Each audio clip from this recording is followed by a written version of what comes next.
Those that are like me, who have been through the trenches, do not want to speak about the trench season, because then they will not look good. When I lost my marriage, was I rejected? Absolutely. Remember, one told me clearly, I love you, but when you stand here, you'll release the spirit of divorce. That hurt. But as much as it hurt, it made me ask God many questions. Another bishop in Mombasa, when the flyer came out, he told the host, I can't share the platform with a divorced man. So told the host, you only have one choice to make. Two choices. Either you remove him, and then I'll be on, or if he's on, I'll come out. Nobody, and absolutely nobody, enters into marriage looking for the exit door. But sometimes things happen. Does that mean God will never use me? Does that mean God will say, no, I cannot love you anymore? No, but that's why Jesus died. So we need more people to come not to show their stars, but their scars.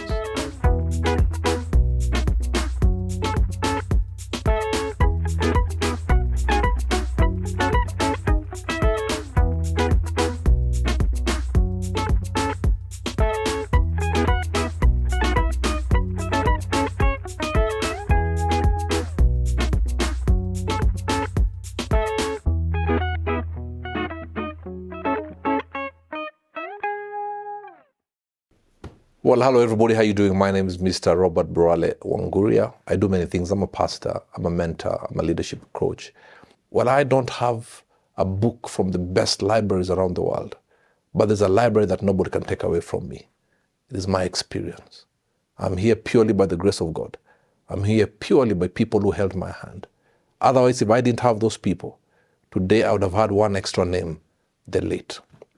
Because all I have is my scar that is healed, that can whisper to your wound, to tell you, even the wound, as painful as it is, will one day turn into a scar, and you will heal other people as well.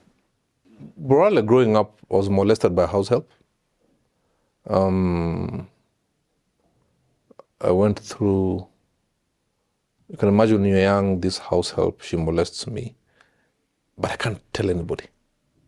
So at a very young age, lower primary, I was dealing with things 50-year-old men cannot deal with. I didn't have anybody to tell. I was feeling threatened. I would go into the dining room. She looks at me like, you dare say something. And when you're a kid, anybody older than you is like a hero. They have the power to kill you. So you can imagine I dealt with that issue beyond 35. So, and then through my mistakes, my addictions, depression, 3 suicidal attempts. So having tested death, not swallowed, tested death, then I have to give life. How do I give life? By showing my scars. Many people want to show, oh, I did this, I'm a PhD, I'm a what, I'm a CEO. Many people want to show that side of their life. But your stars mean nothing to anybody if you're not going to let them into your scars. You understand? If you can't show me, I will not take advice about war from a man who has a smooth face. No, it's not going to happen. Sometimes the beauty and the honor of a man is in the roughness of their face and the hardness of their hands, because they speak non-verbally of the terrain, the mountains they have scaled, the lions and bears they have fought.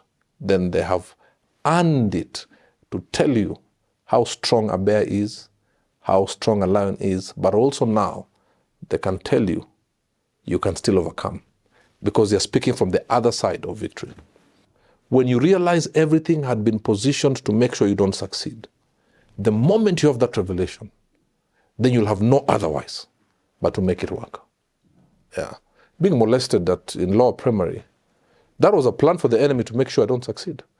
I would have either gone into drugs. You see young men who come talk to us, and when you realize, when you ask them questions, they tell you, when I was young, this happened. So they're trying to cover it up. When you look at this guy who died, Brian Shearer, I didn't know he had buried his mother at the age of 8. I think I heard him say his mother died of HIV. He has said he had HIV. Patterns never lie. And maybe Somebody took advantage of him when he was young because now the canopy of protection was not there. We know of a big American artist whose uncle molested him and he became gay. And yet his mother had trusted his uncle to take care of him after burying his sister or something, just for a week. And the man started molesting the nephew. So some of these people, maybe when you look at what they have been through. So when you go through such things, there are only two things. You either fall or you rise. Sadly, many have fallen because they look to people who show them and give them artificial things. When you go on social media, it's all artificial. When you see celebrities in the Mercedes Benzes, it's all artificial. But you need somebody to tell them, you know what, just come on the side, get off the cameras, and now scratch that surface that hurts, until you feel the pain. Healing can only happen after anger. You got to be angry at what that person did to you. You got to be angry at what they tried to do to you. And then once you get angry, and then you forgive. Just the way you cannot eat food if your stomach is not calling for it. So you have to get them. But the now generation, healing to them means running towards fun. That is why clubs are very popular with younger people now. There's shisha, there's those drugs. Why do we have all these fun drugs? Sweet poison, leaf they put under their tongue. These people have understood that the young people are running away from something and they want a microwave solution. And that solution is, let's go get high. High. Then the moment you start feeling you're getting sober, what do you do again? You go under the bed, pick another drug. You need to get high. So in 10 years, we will have more rehab centers than libraries. Sadly, the way we are going. In 10 years. I say to somebody, if I wanted to make so much money as a counselor, I would charge. I don't charge consultation. I don't charge to counsel anybody. But I know people who have opened offices in town. It's 5,000 consultation. And I would easily get that. But what for? You understand what I'm saying? So for me, on the day I die, I want guys to say, that's a great man lying there. And greatness is not what you wore, not what you drove, where you lived. It's what you left in the hearts of men that will change their lives. That's it. And that's all. If it's about fun, by the way, heaven will have fun. Imagine in heaven, the streets have gold. So, tunapigania nini hapa? Club na sherehe? No. I lost my dad at a time I wasn't ready to lose him. Because I still believed there's a lot more I needed to learn from him. So, when a father dies, when they go to rest with one hand, they stretch off one hand to hand over the baton. I wasn't ready for that baton. By the way, I wasn't ready. And I believe that's one of the things, because of being in denial. I also went through a lifestyle that was not very, very honorable, you understand? Because I said, no, it's not yet time. Your shoes are too big. There are still things that you needed to download. And that's why I tell young people, always be ready. Always. Always be ready. Always be ready. Life expectancy has gone down. Gone are the days where you see 80-year-old men, like the days of old, my grandfathers and my uncles of old. Now, when you reach 55, you must have a Thanksgiving ceremony because our lifestyle, drugs, alcohol, depression, and people are dying younger now, Imagine somebody saying, man, I've reached 60. Wow, we need to throw a huge bash. 60, the guys in the village were still waking up, going to the shamba. You understand what I'm saying? So tell young people, be ready. I wasn't ready. I wasn't ready when my dad died. I wasn't ready at all. I looked strong. When I came back, I was not in the country. When I came back, everybody says, oh, Anguria's son is very strong. He seems to be sorting out everything. He has come right in and is controlling things and helping. And I was much younger. But I was hiding. I was keeping myself busy. The way people keep themselves busy drinking, I was keeping myself busy trying to sort things out. Then after all had been said and done, when I locked myself in the room now, like, you know what, bro? Things are not easy. Things have gone elephant. And I started looking, groping in the dark, looking for help, and it's akin to on-job training. And thankfully, I did not sink because I sought mentorship, which is one thing young people don't do nowadays. Young people just have influencers, and they're influencing them to the wrong direction. That is why a man dressing like a woman will have more followers in Kenya than a man preaching the gospel of Jesus Christ. So I sought the right mentors who put my feet on solid ground, prayed on my faith in God, and I steadied the ship. And when I mean steadied the ship, is the ship within me. Because if you don't center yourself, then you lose control.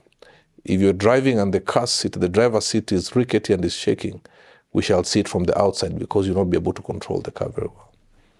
And I studied the ship, and I just said to the devil, I'm taking back my life by force.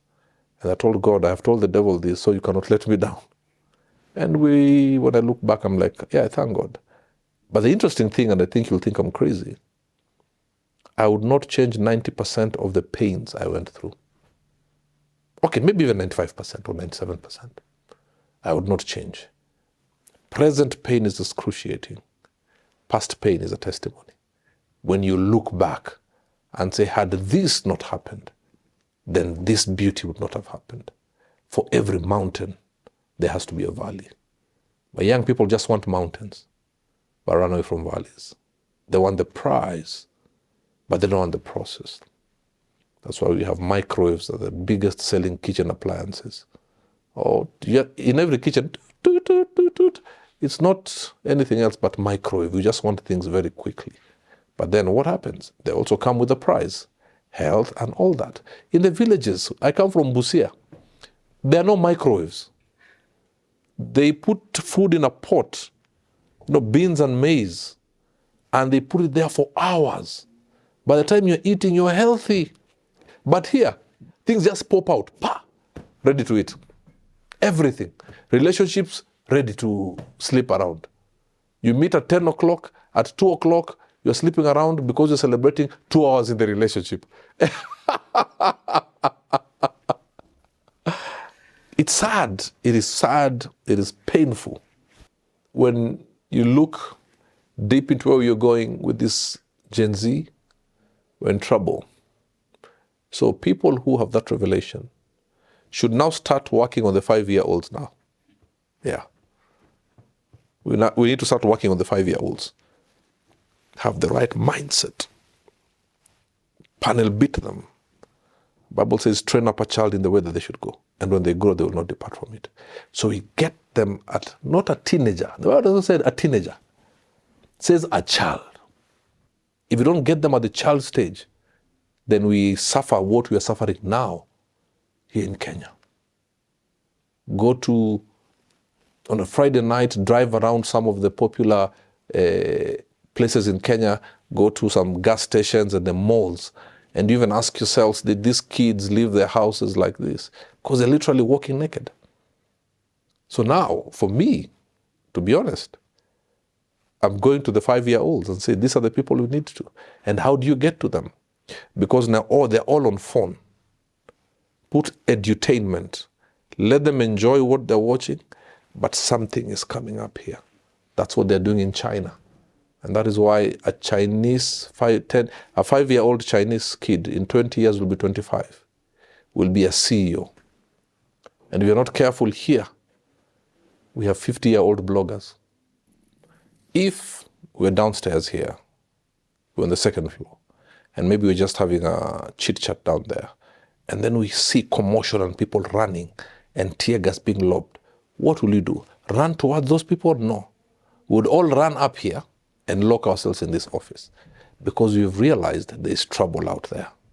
So number one, realization that there's trouble, and then isolate yourself.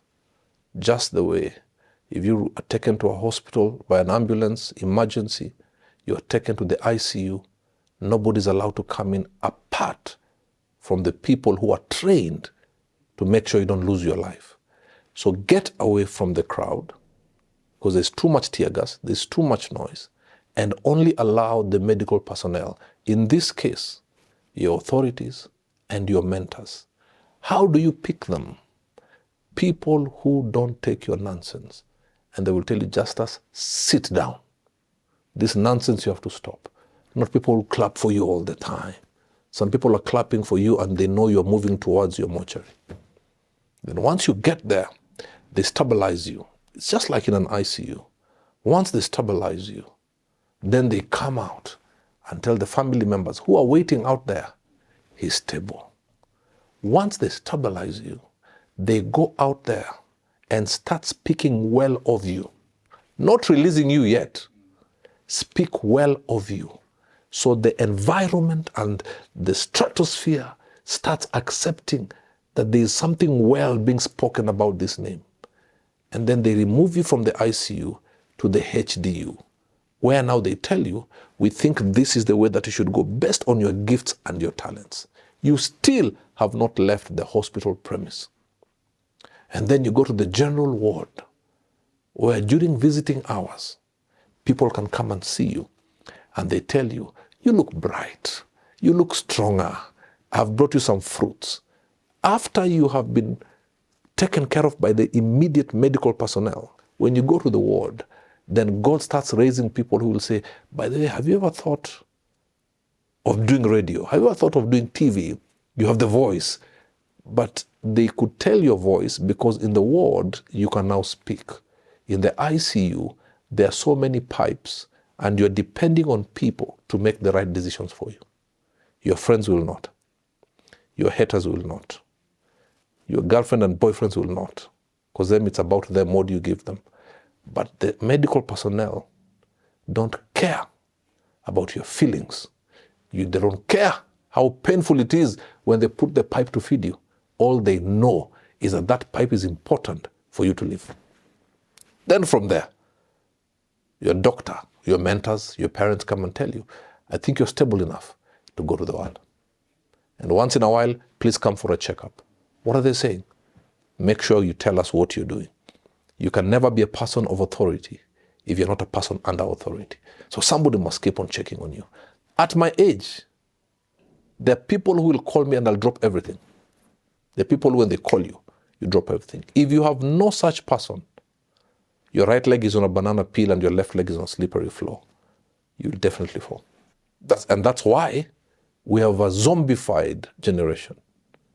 Just go anywhere. Our heads are like this, all right? On our phone. So when we lift our heads, we have tired necks but empty brains. Because we are watching nonsense on social media.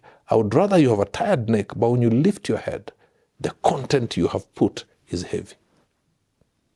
But here, what content do we have? TikTok, which is in my opinion, the most powerful tool we have right now.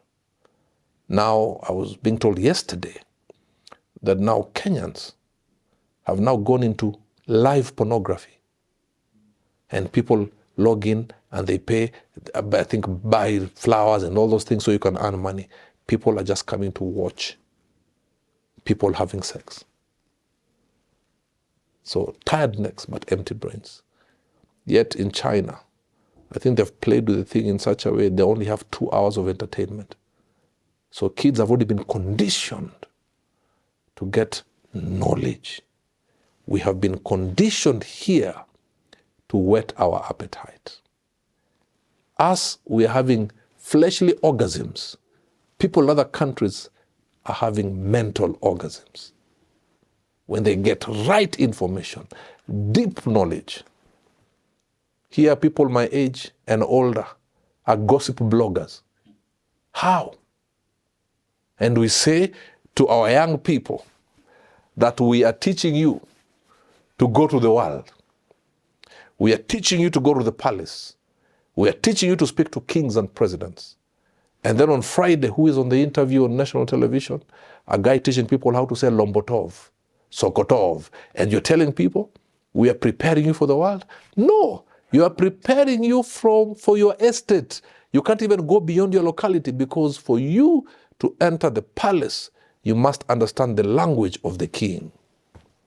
You can't go, and I'm sorry, some people may not like it. You cannot go with ghetto lingo, desperate to speak to the king. It's not going to happen. Even now, we are seeing interviews being done, with, some funny swag, but what people don't realize is that we are putting our young people in a prison. You hear somebody saying, I was born here, I went to school here, now I'm drinking here, jobless corner. Then my neighbor who we grew up with has died. We are going to their place and then I'll wait for myself to die. They have not widened their scope. You understand what I'm saying? We are relational beings. I need to understand who is Justus. I'll see another side of life. Who is Mercy? I'll see another side of life. But you can't just be locked with the same people. It's like putting an eagle in a chicken pen for 20 years, 20 months, and say, like other eagles, fly. It won't. It has the wings. It has everything to make it fly. But the mentality based on the people around has convinced them that they just have these wings for fashion and beauty and not to go and scale greater heights where only eagles there. There are many people who are educated but not learned. Education is just going to school and getting your knowledge. That's why we have educated people who are murderers, educated people who are drug dealers. But when you are learned, you understand the times and seasons of life. So what did I do to get to some of these things? Is I'm a knowledge seeker. I spend a lot of time on my phone. But trust me, by the time I'm done, I have a lot of knowledge. I used to watch some actors. Go online, get movies, watch them. But I don't watch them the way most people watch. Most people watch to hear their accent, how they're good, how they drew the gun and whatever this scene. When I watched Denzel Washington, my favorite movie is called John Q by Denzel Washington, I would watch his facial expressions and I would spend time, pause, rewind. What was he reacting to? How did he tilt his head? You understand what I'm saying? So I am a guy who I look for the details. And when you give attention to the details, it means you'll always be ahead of your time because everybody else is not looking for the details. They're looking for the bigger picture. I look for the details. When I speak to people, I aspire to be where they are. I don't ask them the questions many people ask them. So how does it feel to be able to travel the world all over? No. How did it feel when you first failed? When they told you could not do it? When you didn't believe you could do it? Tell me about that part. Success is easy when it comes. But before it comes, how did you handle self-doubt, gossip, character assassination, rejection? How did you handle? When you can get that from people, then you're ready for success. Because their success style will be different from yours. Why? If I spoke to a billionaire in dollars, to him success may be employing 20,000 people all over the world with all these companies. But to me, success is not employing 20,000 people. Success is speaking to one person who is watching me now. But for me to be able to get an invite by you people to sit here and speak to that one person who will go and speak to 20 million people, I've had to know how to survive failure. Otherwise, I would have been in a rehab right now and not in a place where your team would look for me and say, come and speak to us. Otherwise, if it was that easy, you'd have just gone downstairs here, stop anybody, tell them, come, let's talk. It's how do you survive the dark seasons. I meet people, billionaires, I never ask them about their season of light. And I'm sure they get surprised. Never. I'll ask them, how was it when you used to sleep hungry? How was it when you didn't have money to start your business? That's all I ask. I don't ask, so you live in a mansion. I don't care. Because you learn more in the trenches than in the boardroom. The beauty of the trenches, there's a sweet smell that comes from the trenches, even if it was trenches full of dirty water. But what comes from the trenches is a sweet aroma. What comes from some boardrooms is corruption and tenderpreneurs. Oh, the beauty, the smell, the aroma from the trenches, oh my goodness, is amazing. Is amazing. It's you may not look good on the outside because you're all muddied up, but the aroma on the inside. There's some politicians in this country that I study. And I'm telling you, I've seen, when you look at our President, Excellency William Ruto, he has been to the trenches. When you look at Right Honorable Raila Odinga, he has been to the trenches. So people may see them now. But what about the trenches? People may see President now. What about the chicken seller? Nobody was there. People may see the power of Right Honorable Raila Odinga now. How many were there during the torture chambers? You understand what I'm saying? I would ask him if I met him, how did you deal with the anger of you not being able to bury your mother? That's it. And that's why maybe he's still alive today. Because he mastered his emotions. You understand? I would ask His Excellency the President, as a chicken seller, did you ever think you can even be a member of parliament? And if they say yes, I say, then what is that was driving you? Because it cannot be external.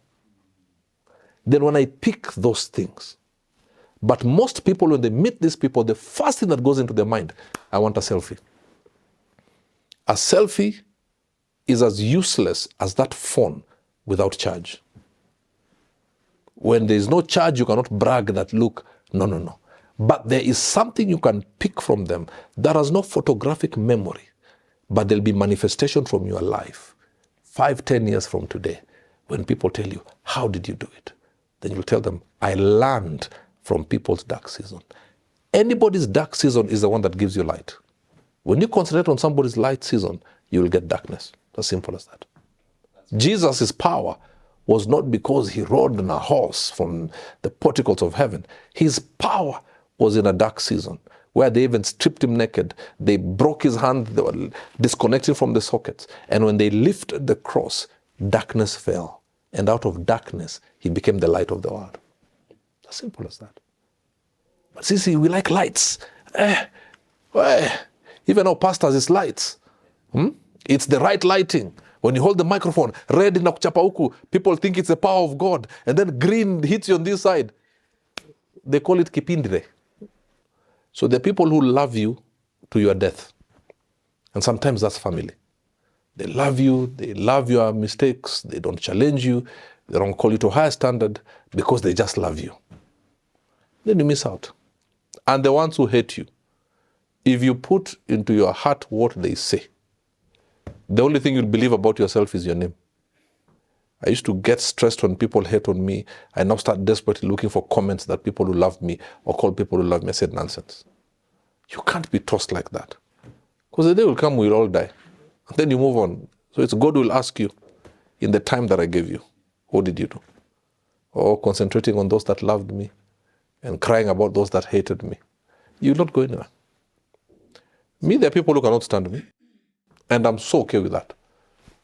In fact, if 90% of people loved me, I would be very worried. Then it means you're doing something wrong.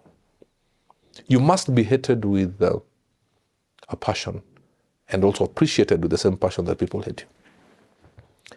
Otherwise, it's like I love football. It's like a mid-table team. There's a team called Luton. Sometimes we don't even know it exists. But the ones that are at the top and the very bottom, we'll talk about them. Yeah, so love me or hate me. I'm me. It's a principle that if many people stuck on that principle, we'll have very few suicide cases, we'll have very few cases of depression, and we'll have fewer cases of people being proud. If you primarily live for the praises of men, then you're giving them the power to kill you when they start criticizing you. Because the praises one time will turn into criticism. Some people praise you because you're mediocre. Others praise you because you are the same level with them. Others praise you genuinely. But the majority are the ones who praise you because you're on the same level or below them. Anytime you threaten to go above them, they shift from the praises to the criticism, the critics. And that can kill you. So, miwa mka najichocha. That's why I love Luos. Luos know themselves. You say what you're going to say. Yeah. Say what you're going to say. The COVID season, for me, was one of the darkest times of my life, where I had just been told I had COVID. It was still fresh. Right now, if you're told you have COVID, you'll just rush to a chemist. But then, COVID was like a death sentence. You understand what I'm saying? And it proved to me that people love bad things. So one clever person decided to say, how can he be at the hospital with his T-shirt and with his shades, dark shades? Now, knowledge is important. I didn't have shades. I had photochromatic glasses. But you see, when people are without knowledge, they're as empty as the Arsenal trophy cabinet. So now, sorry, I always like saying that. So that season, one person decided to run with the story. It's fake. Government is using him to promote Corona. He has been given 20 million shillings. And I'm here worried about my mother and my daughter. How can my mother bury another child? What would my daughter feel if I died? So I was dealing with those things. And I'm dealing with, literally, at that time, being maybe almost the most hated person in the country. But I didn't take it personally because some people are saying it out of fear. Like, this thing is not real, they're in denial. So that's why he's promoting, he's a public figure. He has been given a lot of money. So they were fighting me, but they didn't mean to fight me, they were fighting their own fears. Others were fighting me because they had waited for that chance for a long time to fight me. You know, maybe somebody who thought the Spirit of the Lord had said this would be your husband, and I refused and said, okay, this is my chance. And others had fought me, maybe rightly so. Maybe we're not perfect. Maybe I'd hurt somebody before and said, this is my opportunity to get back at him. In all that, I needed to stabilize my mind. Because now I was dealing with a physically healthy health challenge, but now also the mental issue. I remember my doctor had even asked me one of the times they made the rounds at the isolation ward, would you like us to give you somebody to speak to you? Because now they were worried about my mental health. It was a dark season. And I remember my mom, my sister, my brother would drive to Nairobi Hospital. Now, you're not allowed to see anybody. And then they would let me know, call me, and I would go to a window and I just wave and then they go back. And in all that, some crazy people are saying I've been paid 20 million. It also taught me how not to put things into your heart. I was bitter at the beginning. I'm like, guys, I'm here struggling to breathe. But it was a dark season, but also good, because after that, somebody paid for a flight to go to America to give my story. So it got me a flight and an audience, which opened also other doors. God does not waste pain. God does not waste pain, by the way. Oh, but it was Justus, that was a dark season. But looking back then, again, I would not want it any other way. Why? It made other people open doors for me, and they did not know previously. They're like, who is this guy they're talking about? Let's check him out. Oh, and by the way, you mean he's a good trainer? He's a good speaker? Let me get him. So, negative publicity taken in the hands of God will turn into positive public relations. There are people who needed to hear your name, but because they love gossip, they would not hear your name in mentorship programs.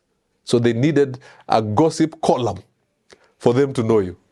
You know, sometimes God will allow the enemy to do some things, not because God wants us dead, not because he doesn't love us. Sometimes it keeps you humble. It makes you realize without God, you'll be finished. You'll be chewed left, right, and center. Gossip is painful, not because of what is said, but who said it? It's who said it.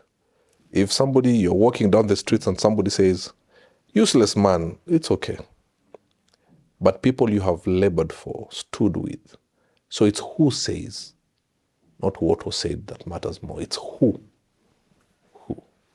People, as you say, you trusted, people you dined with. And that's why I coined this famous phrase, reduce the number of chairs around your dinner table. Because around your dinner table, there are knives and there are forks. They can stab you with it. Fatherhood for me opened my eyes to the weight of responsibility.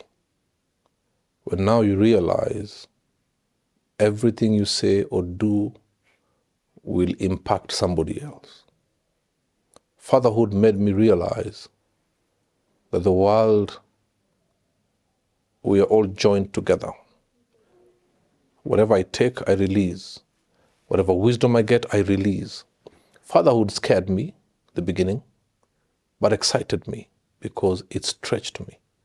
It introduced me to me, my emotions, or now my time.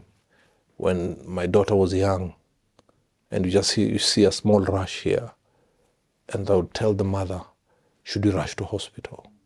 Are you sure she's okay? Fatherhood showed me what true love is. You understand? That's a season. Fatherhood has seasons where now you're the protector. And then it comes a time you become a counselor. And then you become a mentor. And then you become a commander-in-chief. The Bible tells us, train up a child. The mistake most parents make, we are desperate for our children to love us. That's wrong. Your children, yes, they will love you, but that's not the be-all and end-all. Raise your children to honor you and respect your values. If you get to a place and all your children say, I love my dad, I love my mom, I love, check yourself as a parent. When you go to the barracks, there is wake up at 4 a.m, make your bed, polish your shoes that the commander comes and they can see themselves through your shoe. It's painful. Apparently they're supposed to wake up at 4, they went to bed at 1 o'clock. They don't love their instructors, but they respect their instructors. I was seeing the elite teams in America. I was watching something on YouTube, and they're taken somewhere to the terrain for 3 days without food. And then on the third day when they are hungry, it's in the afternoon when the stomach is saying, you know what, do something. And the instructors sit there, do a barbecue, and eat while those people are watching. Did they love them at that time? No. They honored them. They respected them. And those people who are being taken through that right now may be at top security officers all over the world. So they say it wasn't easy, but I am where I am because of that hard rigor that we went through. Parenthood, fatherhood is not about being loved by your children. No, it is about being respected and honored. If your children can say, hey, I don't like my mother, I don't like my father, but I know if I did this nonsense, he or she will not be happy, then you know you're doing the right thing. But the moment there is no fear, now we have mothers and fathers going to parties and having wine with their children, and even taking photos together because, we are best friends. Hear me and hear me good, and any parent watching me. We should not entirely blame this crazy generation of being lost. Some of this crazy generation got lost because they were loved too much. Not guided. Not guided. And now that switches off and switches to the older people going into depression. I want to tell you one thing. I have my portfolio of people who come. If we open my files, I have a group of 55 and above who come for counseling, 90% is not marriage, they're already settled. It's my kids are disturbing me. I said, let me take you 15, 10 years back. And they say, and the way we used to be close, we used to do everything together. I tell them, that is where the problem is. You're not supposed to do everything together. The moment a shepherd starts smelling like the sheep, you can never guide them. So fatherhood for me has stretched me, has shown me love, has shown me toughness. Sometimes I tell my daughter, don't do that. Then I'm like, but that was me many years ago.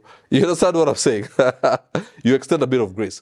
But fatherhood for me has taken me through the emotions of guiding, being a friend, being a counselor, and then now understanding the friendship season is over. Here you have to guide. Because if you don't guide here, 20 years, 10 years, they will ask you, why did you let me do this?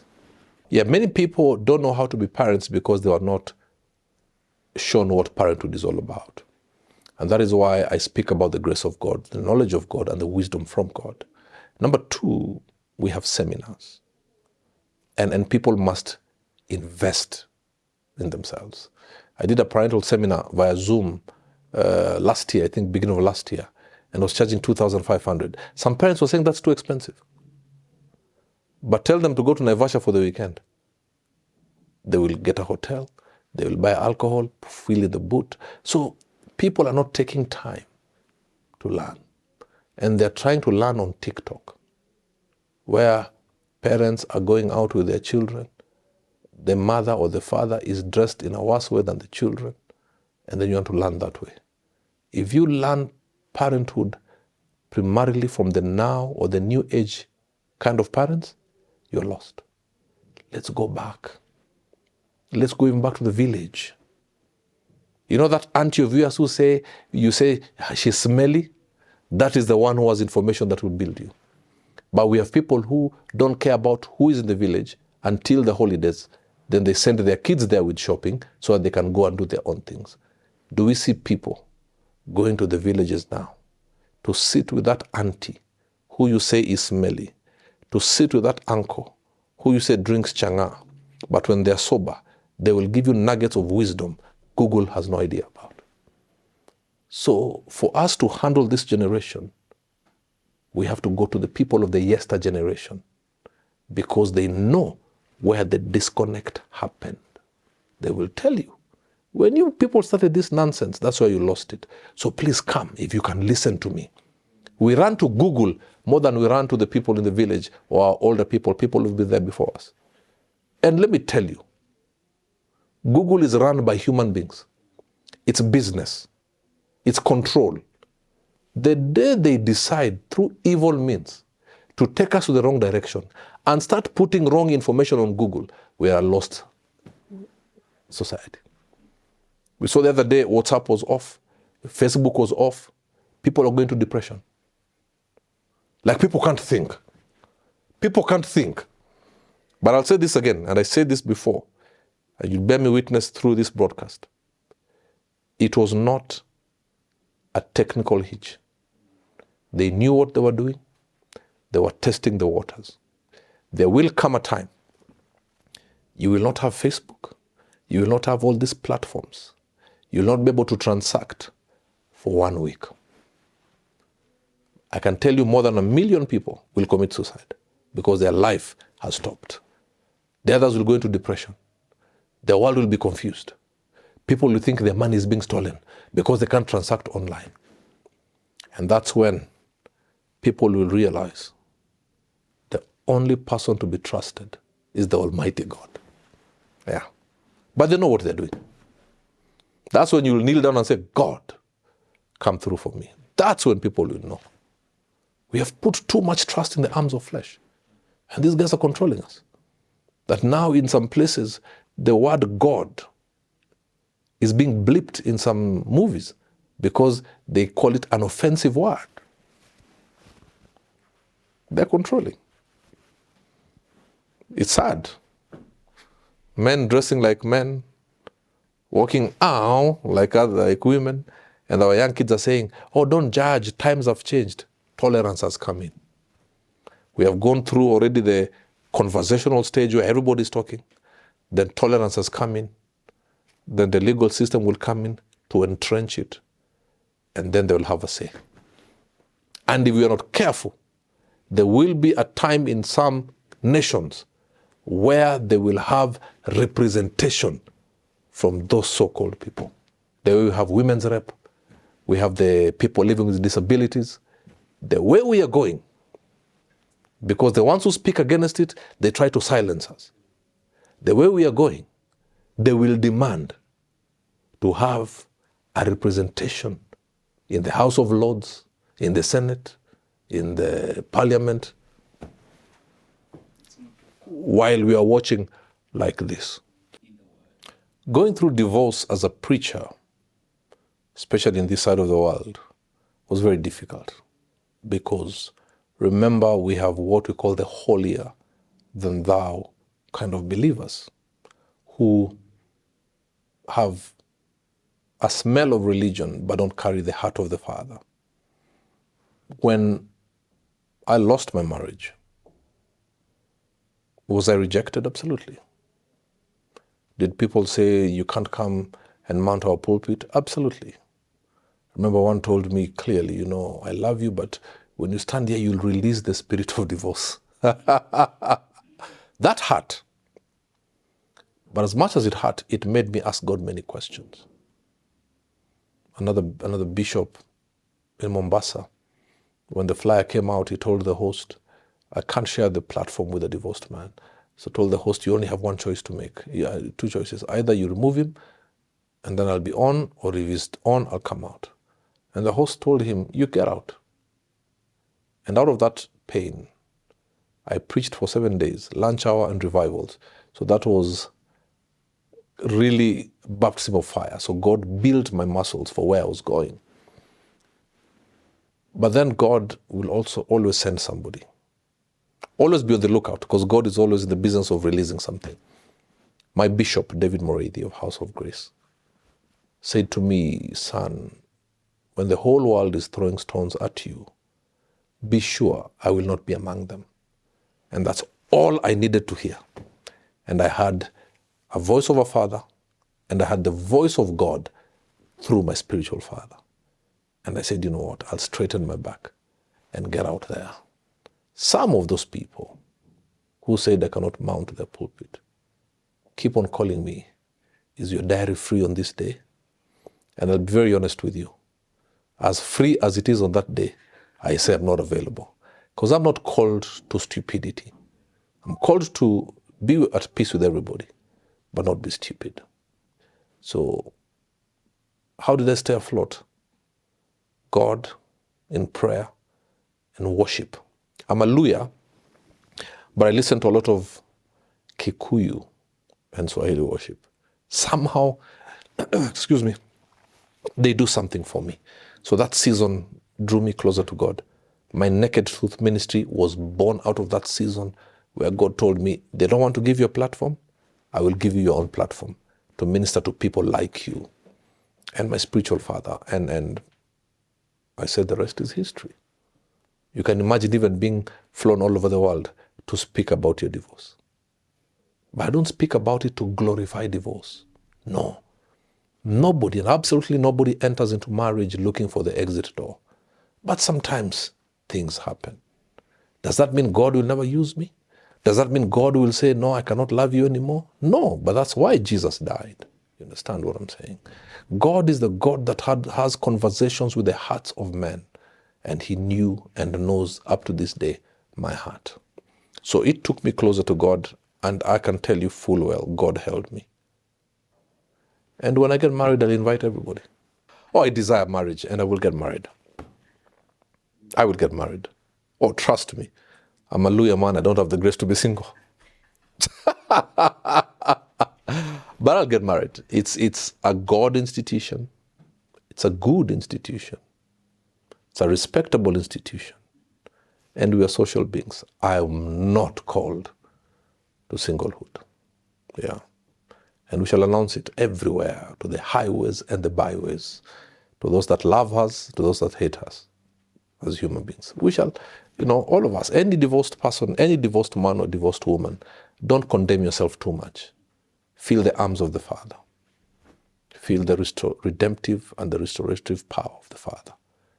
And whatever the devil meant for evil, God will turn it around for your good.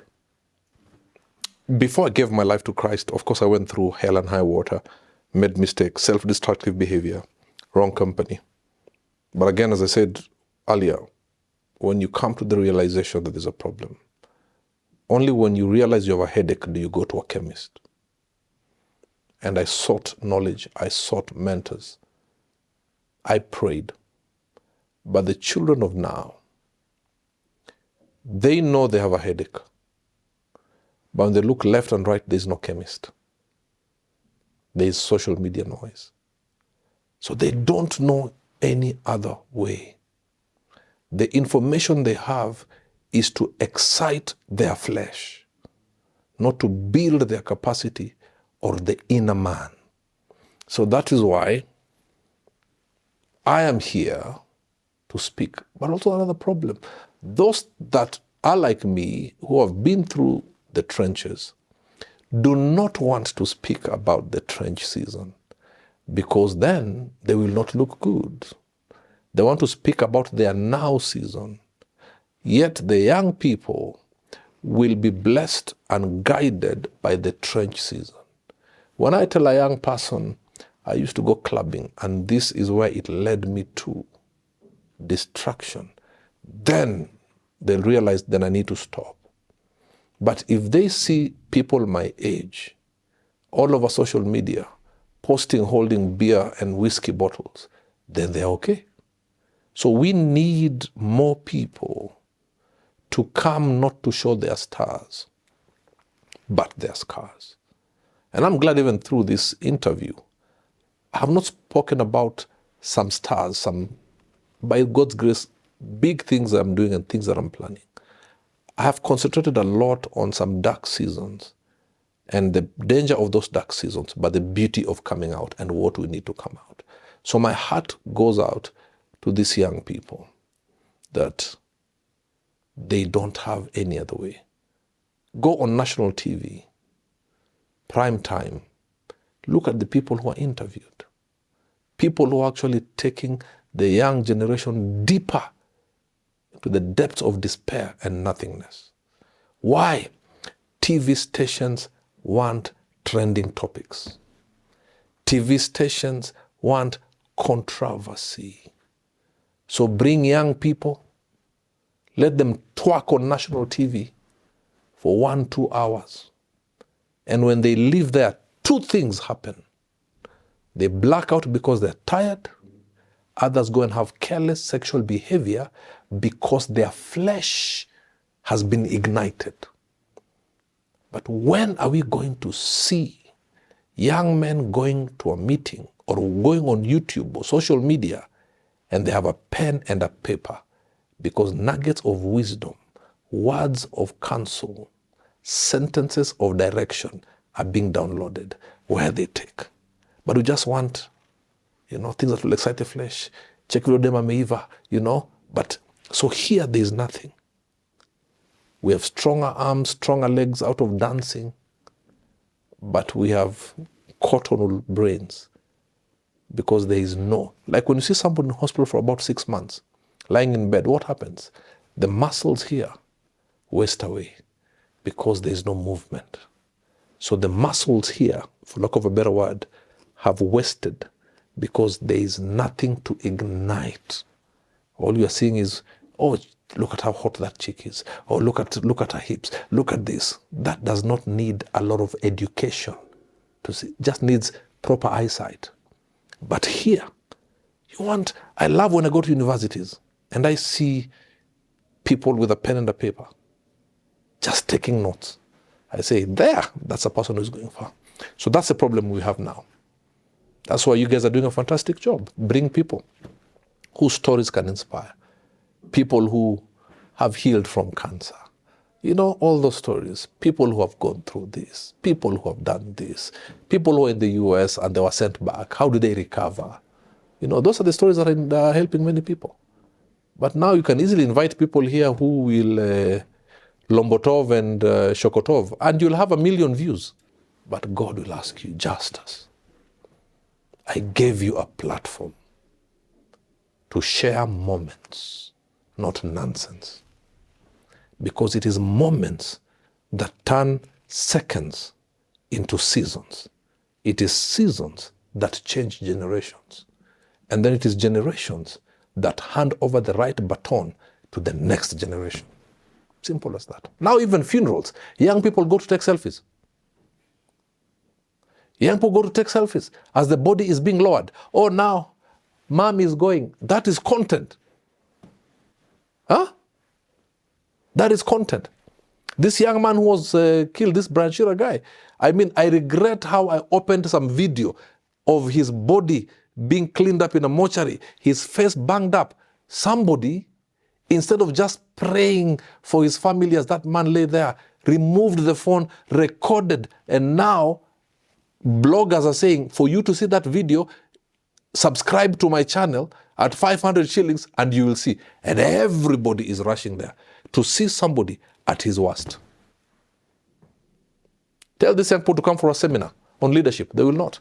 I train, by the grace of God, CEOs across Africa on communication. I have trained quite influential people by God's grace because they understand even as far as they've reached that height, they still need to learn about communication. It is the only way. If God is communicating to us through the Bible, who are we not to communicate to the world?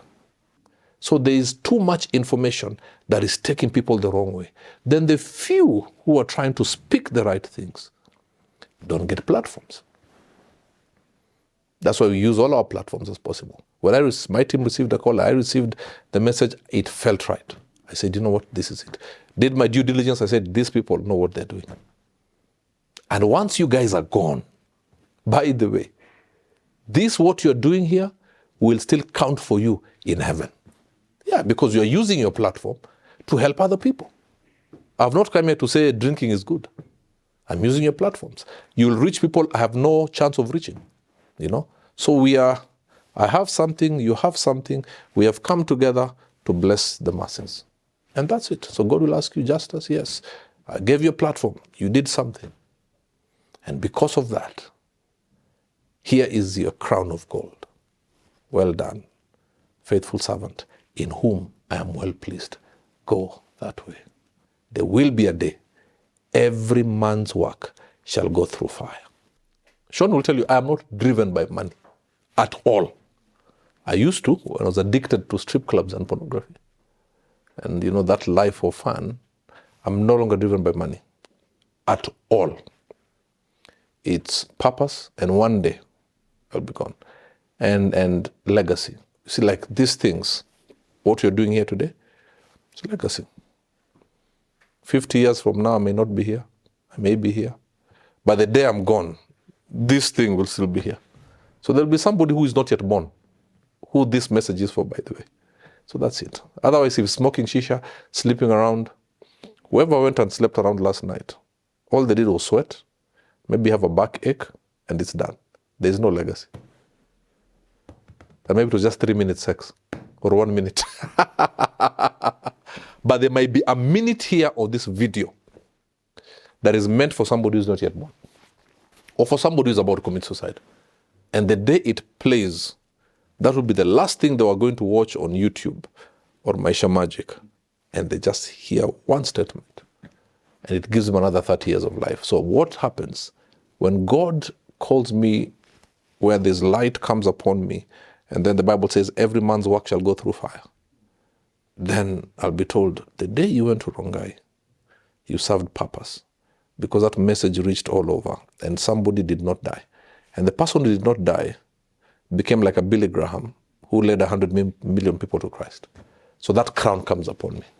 So that's what drives me. Not Gucci, not Giorgio Armani, no. It's just the fact that one day we will die. Legacy is the voice that speaks when you cannot hear.